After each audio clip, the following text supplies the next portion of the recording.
کے ذہن پر اثر انداز ہونے لگتی ہیں، خدا، آخرت، جنت، جہنم یہ ذہن سے فراموش ہونے لگتی ہیں، تو پھر آفس میں تھوڑا کام آپ مکمل کر لیتے ہیں کہ ظہر کی اذان ہو جاتی ہے، آپ نماز کے لیے آ جاتے ہیں، دوبارہ آپ کو یاد آتا ہے کہ اللہ ہے، آخرت ہے، مرنے کے بعد جواب دینا ہے، پھر جا کر بیٹھتے ہیں، پھر عصر کی اذان ہو جاتی ہے، تو دن میں 5 بار آپ کو یاد دلایا جاتا ہے، روزے کے ذریعے، حج کے ذریعے، ان سب عبادات کے ذریعے عقیدے کو مستحکم کیا جاتا ہے۔ تو یہ جو دو چیزیں ہیں، عقائد اور عبادات، یہ اصلاً اسلام کے جرائم کے کنٹرول کا سب سے مؤثر، ایفیکٹو اور بنیادی میکانزم ہے، اور اس میکانزم کے بغیر صرف انسٹیٹیوشن کے ذریعے کبھی بھی جرائم کا، برائیوں کا مکمل خاتمہ نہیں ہو سکتا۔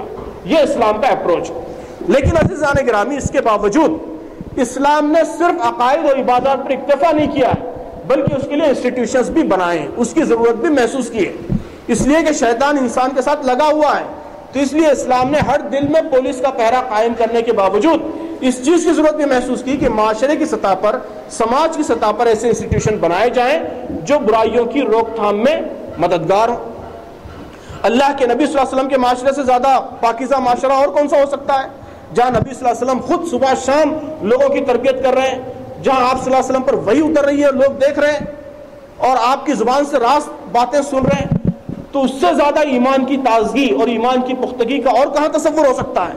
لیکن اس کے باوجود ہم جانتے ہیں کہ نبی کریم صلی اللہ علیہ وسلم کے اس پاکیزہ ترین معاشرے میں، جس سے بہتر کسی معاشرے کا تصور بھی نہیں کیا سکتا، اور جس سے بہتر کسی معاشرے پر آج تک سورج کی کرن نہیں چمکی ہے، اس معاشرے میں بھی ہم دیکھتے ہیں کہ چوریاں بھی ہوئی ہیں، مسلمانوں نے چوریاں کی ہیں، شراب بھی پی گئی ہے، زنا بھی ہوا ہے، یہ ساری برائیاں ہوئی، اس لیے کہ شیطان انسان کے ساتھ لگا ہوا ہے۔ اور اس معاشرے میں بھی اس بات کی ضرورت محسوس کی گئی کہ زنا کو کنٹرول کرنے کے لیے جہاں آخرت کا خوف قائم کیا جائے، دیگر تدابیر کی جائے، وہیں یہ تدبیر بھی کی جائے کہ زانی کو سنسار کیا جائے گا، 100 کوڑے مارے جائیں گے، چور کے ہاتھ کاٹے جائیں گے۔ تو اسلام نے عقائد اور عبادات پر پورا زور دیا ہے، لیکن اس انسٹیٹیوشنل جو اپروچ ہے اس کو نظر انداز نہیں کیا ہے، انسٹیٹیوشنز بھی قائم کیے ہیں۔ اس بات کی ضرورت اس لیے محسوس ہوئی کہ اکثر لوگ یہ کہتے ہیں کہ اصل چیز آخرت کا خوف ہے، یہ لوگ پال فلاں، اس کی کوئی اہمیت نہیں ہے۔ بنیادی بات تو صحیح ہے کہ اصل چیز آخرت ہے، اصل چیز خدا کا خوف ہے، اصل چیز دل میں گویا اپنا ذاتی کنٹرول ہے، لیکن اس کے باوجود ایکسٹرنل انسٹیٹیوشنل کنٹرول کی اہمیت کو ٹوٹلی نظر انداز نہیں کیا سکتا۔ اسلام نے اس کو بھی اہمیت دی ہے۔ دونوں چیزیں مل کر جرائم کے کنٹرول کا اسلامک میکانزم، اسلامک گویا فریم ورک تیار ہوتا ہے، تشکیل پاتا ہے، تو اسلام نے اس کی بھی اہمیت کو تسلیم کیا ہے۔ اب ہم اس بنیادی گفتگو کے بعد آتے ہیں لوک پال کے ادارے کی طرف، امبشمنٹ کا ادارہ اور اسلامی روایات۔ میں نے بار بار اس گویا پریفکس کے ساتھ یہ بات کہی کہ لوگ کہتے ہیں، اخبارات کہتے ہیں کہ سویڈن میں اس ادارے کی شروعات ہوئی۔ یہ میں نے اس لیے کہا کہ یہ بالکل جھوٹ بات ہے جو اخبارات لکھ رہے ہیں۔ امبشمنٹ کے ادارے کا آغاز 1808 میں سویڈن میں نہیں ہوا۔ کب ہوا یہ؟ میں آپ کو ڈاکٹر وکٹر پکل کی بات سناتا ہوں۔ ڈاکٹر وکٹر پکل یہ امبشمنٹ کے ادارے کے عالمی سطح پر ایک بہت بڑے نظریہ ساز، بہت بڑے آئیڈیالوگ گزرے ہیں۔ آسٹریا کے وہ چیف امبشمن رہے ہیں، یورپین ملک ہے آسٹریا، اور دنیا کے کئی ملکوں میں، خاص طور پر کئی یورپی ملکوں میں جو امبشمنٹ کے ادارے کی خد و خال طے ہوئے، اس میں ڈاکٹر وکٹر پکل کا بڑا اہم رول رہا ہے۔ تو ڈاکٹر وکٹر پکل کی ایک کتاب ہے امبشمنٹ کے ادارے پر، بہت تفصیلی کتاب ہے، اس میں انہوں نے بہت تفصیل سے اس کی تاریخ پر روشنی ڈالی ہے، اور انہوں نے کہا ہے کہ امبشمنٹ کے ادارے کی شروعات یہ مسلمانوں نے کی ہے، اور انہوں نے کہا کہ اس کا جو اوریجن ہے، اس کا جو سورس ہے وہ خود قرآن مجید، کہ قرآن مجید سے اس ادارے کی شروعات ہوئی، اور بعد میں اسلامی تاریخ میں مسلمان خلفاء نے اس کو باقاعدہ ایک ادارے کی شکل دی۔ میں تھوڑا تفصیل بتاؤں گا تو بات واضح ہوگی۔ ڈاکٹر وکٹر پکل نے اپنی اس کتاب میں ایک مستقل موضوع ایک مستقل چیپٹر لکھا ہے۔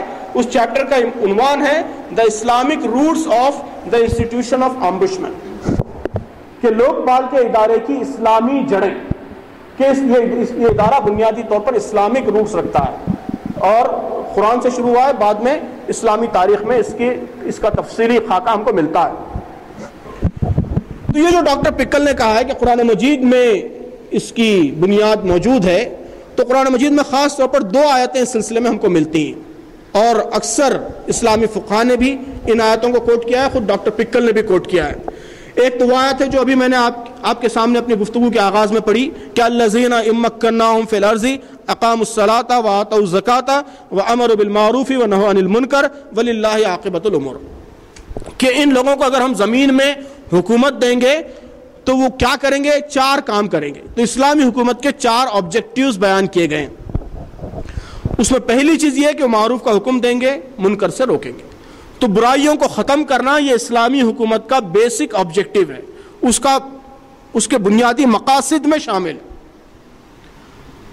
یعنی باقی چیزیں تو بعد میں آتی ہیں، پروٹیکشن، سیکیورٹی، عام طور پر اسٹیٹ کی جو فرائض بیان کیے جاتے ہیں کہ لوگوں کو سیکیورٹی فراہم کرنا اور لا کو امپلیمنٹ کرنا وغیرہ وغیرہ، یہ سب چیزیں بعد میں آتی ہیں۔ پہلی چیز قرآن کہتا ہے کہ معروف کا فروغ اور منکر کا ازالہ یہ اسلامی حکومت کی اولین ذمہ داری۔ تو اس آیت سے ہمارے فقہاء نے یہ بات مستنبط کی ہے کہ اسلامی حکومت کی یہ ذمہ داری ہے کہ وہ ایسا میکانزم بنائے اور اس طرح کے طریقے اختیار کرے جس کے نتیجے میں برائیوں کی روک تھام ہو سکے، کرپشن کی بھی اور تمام برائیوں کی بھی۔ دوسری آیت جو ہم اکثر اپنے اجتماعات میں بھی کوٹ کرتے ہیں کہ وَلْتَكُن مِّنكُمْ أُمَّةٌ يَدْعُونَ إِلَى الْخَيْرِ وَيَأْمُرُونَ بِالْمَعْرُوفِ وَيَنْهَوْنَ عَنِ الْمُنكَرِ وَأُولَٰئِكَ هُمُ الْمُفْلِحُونَ، کہ تم میں ایک گروپ، ایک جماعت، ایک گروہ ایسا ہونا چاہیے جو لوگوں کو خیر کی طرف، بھلائی کی طرف بلائے، معروف کا حکم دے، منکر سے روکے، اور ایسے ہی لوگ فلاح پانے والے ہیں۔ اس کا ہم مطلب یہ نکالتے ہیں کہ ایک جماعت ایسی ہونی چاہیے جو نیکی کو فروغ دینے اور برائیوں کے خاتمے کے لیے کام کرتی رہے، یہ مطلب بھی صحیح ہے، لیکن پبلک ایڈمنسٹریشن کی سطح پر، حکومت کی سطح پر ہمارے فقہاء نے اس کا ایک مطلب یہ بھی نکالا ہے کہ اگر اسلامی حکومت ہے تو اس کی یہ ذمہ داری ہے کہ اس کے پاس ایک ادارہ، ایک انسٹیٹیوشن، ایک ڈپارٹمنٹ ایسا ہو جو معروف کو امپلیمنٹ کرنے اور منکرات کے روکنے کا کام کرے۔ یہی ادارہ امبشمن کا ادارہ ہے۔ تو اس وجہ سے ہمارے فقہاء نے یہ بات لکھی ہے کہ اسلامی حکومت کی یہ ذمہ داری ہے کہ منکرات کے ازالے کے لیے باقاعدہ مستقل ایک ڈپارٹمنٹ قائم کرے۔ چنانچہ احتساب کا یہ جو معاملہ ہے یہ اول روز سے اسلامی حکومت میں رہا ہے۔ پہلے محتسب خود رسول اللہ صلی اللہ علیہ وسلم تھے۔ رسول اللہ صلی اللہ علیہ وسلم چونکہ اللہ کے رسول تھے اس لیے سارے ادارے آپ کی ذات میں جمع تھے، کہ آپ قاضی بھی تھے، عدالت کے فیصلے بھی سناتے تھے، آپ محتسب بھی تھے، آپ انویسٹیگیٹر بھی تھے، سب کچھ تھے۔ بعد میں جا کر الگ الگ ہونے شروع ہوئے ادارے۔ تو پہلے محتسب خود نبی کریم صلی اللہ علیہ وسلم تھے۔ مسلم شریف کی مشہور حدیث ہے کہ نبی کریم صلی اللہ علیہ وسلم بازار جاتے، ایک دفعہ آپ بازار گئے، گیہوں کا ڈھیر لگا ہوا تھا، تو آپ نے ڈھیر میں ہاتھ ڈالا تو اندر گیہوں گیلا تھا، تو آپ نے کہا کہ یہ کیا ہے؟ گیہوں گیلا ہے۔ تو اس نے کہا کہ بھئی بارش ہو گئی، گیہوں گیلا ہو گیا۔ آپ صلی اللہ علیہ وسلم نے فرمایا کہ افلا جعلتہ فوق الطعام کی یراہ الناس، کہ گیہوں گیلا تھا تو کیا تم اس گیلے گیہوں کو اوپر نہیں رکھ سکتے تھے تاکہ لوگ دیکھ لیتے کہ گیہوں گیلا ہے؟ گیلے گیہوں کو اندر چھپا کر کیوں رکھا ہے؟ اس کے بعد آپ نے وہ مشہور حدیث بیان فرمائی جو ہم سب بچوں کو یاد دلاتے ہیں کہ من غش فلیس منی، کہ جو دھوکہ دے وہ ہم میں سے نہیں۔ تو اس سے معلوم ہوتا ہے کہ آپ بازار جاتے باقاعدہ ایک ایک چیز کو چیک کرتے تھے، دیکھتے تھے کہ کوئی دھوکہ تو نہیں دے رہا ہے، کوئی غلط کام تو نہیں کر رہا ہے۔ تو پہلے محتسب خود نبی کریم صلی اللہ علیہ وسلم تھے۔ بعد میں آپ صلی اللہ علیہ وسلم نے باقاعدہ محتسب مقرر کیے، ایک ادارے کی شکل دی، باقاعدہ مقرر کیے۔ چنانچہ حدیث کی کتابوں میں ہمیں 2 نام ملتے ہیں، ایک حضرت سعید بن العاص رضی اللہ تعالیٰ عنہ، جنہیں مدینے میں آپ نے محتسب مقرر کیا تھا۔ ان کا کام یہ تھا کہ وہ جگہ جگہ جاتے، بازاروں میں یہاں وہاں، دیکھتے تھے کہ کوئی دھوکہ تو نہیں دے رہا ہے، کوئی غلط کام تو نہیں کر رہا ہے، کوئی کرپٹ پریکٹسز میں انوالو تو نہیں ہے۔ اس کے ساتھ ساتھ آپ کو حیرت ہوگی کہ آپ صلی اللہ علیہ وسلم نے ایک خاتون حضرت سمرہ بنت نہیک رضی اللہ تعالیٰ عنہ کو مدینے کے بازار کا محتسب مقرر کیا تھا۔ خاتون تھیں لیکن وہ امبشمن تھی مدینے کی مارکیٹ کی، کہ وہ بھی بازار میں گھومتی، دیکھتی کہ کوئی دھوکہ تو نہیں دے رہا ہے، کوئی غلط کام تو نہیں کر رہا ہے۔ اس کے بعد حضرت عمر بن عبدالعزیز رضی اللہ تعالیٰ عنہ کے زمانے میں آپ کو معلوم ہے کہ حکومت میں بہت سارے بگاڑ آ گئے تھے اموی حکمرانوں میں، اور بادشاہ پبلک پر ظلم ڈھانے لگے تھے، طرح طرح کی کرپٹ پریکٹسز ان کے اندر آ گئی تھیں۔ خلافت و ملکیت میں پوری بحث آپ نے پڑھ لی ہے۔ حضرت عمر بن عبدالعزیز رضی اللہ تعالیٰ عنہ انہوں نے ان ساری برائیوں کو دور کرنے کا بیڑا اٹھایا۔ تو اس موقع پر انہوں نے ایک ادارہ قائم کیا جسے دیوان المظالم کہا جاتا ہے۔ ایک پورا انسٹیٹیوشن، ایک پورا ڈپارٹمنٹ قائم کیا کہ اس ڈپارٹمنٹ میں کوئی بھی آدمی خلیفہ کے خلاف، کسی بھی امیر کے خلاف، گورنر کے خلاف، گورنر کے بیٹے کے خلاف شکایت کر سکتا تھا کہ اس نے میری زمین ہتھیا لی، اس نے میری بیٹی پر ظلم کیا، میرے بچے پر ظلم، جو بھی تکلیف ہے کسی بھی گورنر سے، کسی بھی حکمران سے، وہ جا کر شکایت کر سکتا تھا۔ دیوان المظالم اس ادارے کو کہتے تھے۔ اس کے بعد ان تینوں ناموں سے، حزبہ، محتسب اور دیوان المظالم کے ناموں سے مختلف ادارے اسلامی خلافت کے ہر دور میں رہے، اور ابھی تک یعنی عثمانی حکومت، ترکی کی جو عثمانی حکومت کا زوال ہوا سن 1920 میں، اس وقت تک یہ ادارہ پوری آب و تاب کے ساتھ ساری اسلامی خلافت میں قائم رہا۔ انہوں نے ہمارے یہ جو جس کا میں نے ابھی آپ کے سامنے تذکرہ کیا کہ وکٹر پکل نے یہ تاریخ بھی بیان کی کہ صلیبی جنگوں کے زمانے میں عیسائی اسلامی دنیا میں اس ادارے سے متعارف ہوئے، اور انہوں نے پھر اپنے ملکوں میں جا کر اسے قائم کیا۔ چنانچہ آپ کو انگریزی میں ایک لفظ ملے گا محتسب، MATHESSEP، محتسب، یہ پوری عیسائی دنیا میں ادارہ قائم تھا۔ یہ عربی لفظ محتسب سے ہی نکلا ہوا لفظ ہے۔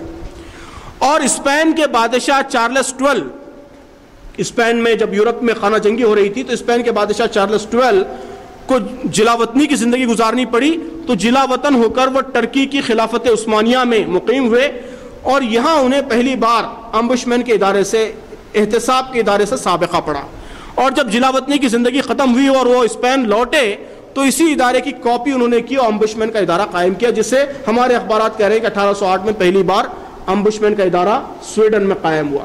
تو یہ سویڈن کے بادشاہ چارلس 12 اسلامی دنیا سے یہ لے کر گئے تھے۔ اسلامی لٹریچر میں اس سلسلے میں کئی کتابیں، کئی ریفرنسز موجود ہیں۔ ہمارے جو دوست تفصیل سے پڑھنا چاہیں، میں انہیں خاص طور پر 4 کتابوں کی طرف اشارہ کروں گا۔ یہ چاروں کتابیں آسانی سے دستیاب ہیں۔ ایک ہے شیخ الاسلام ابن تیمیہ رحمۃ اللہ علیہ کی کتاب قاعدہ فی الحزبہ، اس کا ترجمہ انگریزی میں سوشل ڈیوٹیز ان اسلام کے نام سے لندن سے شائع ہو چکا ہے۔ بہت اچھی کتاب ہے، آسانی سے دستیاب ہے، آپ دیکھ سکتے ہیں۔ اس میں تفصیل سے بتایا گیا ہے کہ اسلام میں حزبہ کا، لوکپال کا، امبشمن کا انسٹیٹیوشن کیسے کام کرتا ہے۔ اس کے علاوہ ابو الحسن الماوردی بڑے فقیہ گزرے ہیں، ان کی ایک بہت ضخیم کتاب ہے، یہ کتاب بھی میرے پاس موجود ہے، آپ دیکھ سکتے ہیں، الاحکام السلطانیہ والولایت الدینیہ۔ اس میں بھی انہوں نے تفصیل سے امبشمن کے ادارے کا مکمل تعارف